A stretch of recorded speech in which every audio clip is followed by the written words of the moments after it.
Hello friends, இப்போ ட்ரெண்டிங்ல இருக்க இந்த கிளாத் பர்ஸ் எல்லாராலையும் வீட்லயே ரொம்ப சிம்பிளா செஞ்சிட முடியும். ஃபோன், ஸ்டேஷனரி திங்ஸ்னு எல்லாமே வைக்கக்கூடிய ஒரு ஸ்பேசியஸான பவுச் தான் நம்ம இன்னைக்கு பண்ண போறோம். சாரியில இருந்து எடுத்த ஒரு சின்ன பிளவுஸ் பீஸ்ல தான் இன்னைக்கு நம்ம இதை பண்ண போறோம். சாரியில வந்த பிளவுஸ் பீஸ் வந்து சிலருக்கு பத்தாம இருக்கும். அப்ப நம்ம இந்த மாதிரி பவுச்சா தச்சிட்டோம் அப்படின்னா அந்த சாரி வியர் பண்ணும்போது இதை நம்ம மேட்சிங்கா எடுத்துட்டு போலாம். அகலம் வந்து 18 இன்ச், நீளம் வந்து 12 இன்ச் இருக்கிற மாதிரி நான் இன்னைக்கு எடுத்திருக்கேன். 4 கார்னரையும் நல்லா மிஷின்ல அடிச்சுக்கலாம். உள்ளுக்குள்ள கொடுக்கறதுக்காக நான் இன்னைக்கு பபிள் ஷீட் எடுத்திருக்கேன். உங்களுக்கு அது கிடைக்கலன்னா ஒரு திக்கான கிளாத்த உள்ள கொடுத்துக்கோங்க. இன் கிளாத்தோட ராங் சைடும் லைனிங் கிளாத்தோட ராங் சைடும் உள்பக்கமா இருக்கிற மாதிரி தான் நம்ம 4 பக்கமும் ஸ்டிச் பண்ணி எடுத்திருக்கோம்.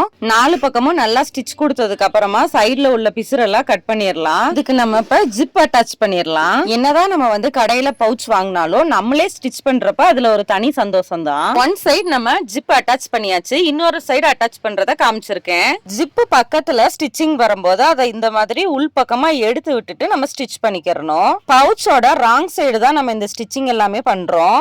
பவுச்சோட உள் பக்கத்துல இப்ப 2 சைடு ஓபனா இருக்கும் இல்லையா, அதை வந்து 2 தடவை நல்லா தையல் போட்டு எடுத்துக்கலாம். இந்த பவுச் வந்து கொஞ்சம் ஸ்பேசியஸா பெருசா இருக்கும். குழந்தைங்களோட ஸ்கூல் பவுச்ச கூட நீங்க மெஷர்மெண்ட் எடுத்து இந்த மாதிரி நம்ம வீட்லயே தச்சு கொடுத்துடலாம். 2 பக்கமும் தையல் போட்டு எடுத்தாச்சு. இப்ப சைட்ல வந்து 1.5 இன்ச் 1.5 இன்ச் இருக்கிற மாதிரி ஒரு பாக்ஸ் ஷேப்புக்கு கட் பண்ணி எடுத்துக்கலாம். இந்த மாதிரி பண்ணும்போது பவுச்சுக்கு நல்ல ஒரு ஷேப் கிடைக்கும். நிறைய திங்ஸ் இதுல வைக்க முடியும். நான் வீடியோல காட்டி இருக்கிற மாதிரி ஷேப்ல இதை வந்து நம்ம ஸ்டிச் பண்ணி எடுத்துக்கலாம்.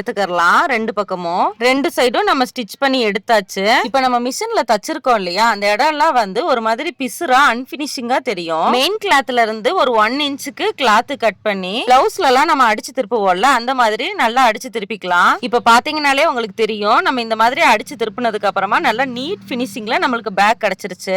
பேக்கோட எல்லா வேலையும் முடிச்சாச்சு. இப்ப நம்ம இதை வந்து ரைட் சைட திருப்பி எடுத்துக்கலாம். எல்லா சைடும் நல்ல ஷார்ப் எட்ஜஸ் எல்லாம் எடுத்து விட்டுக்கோங்க.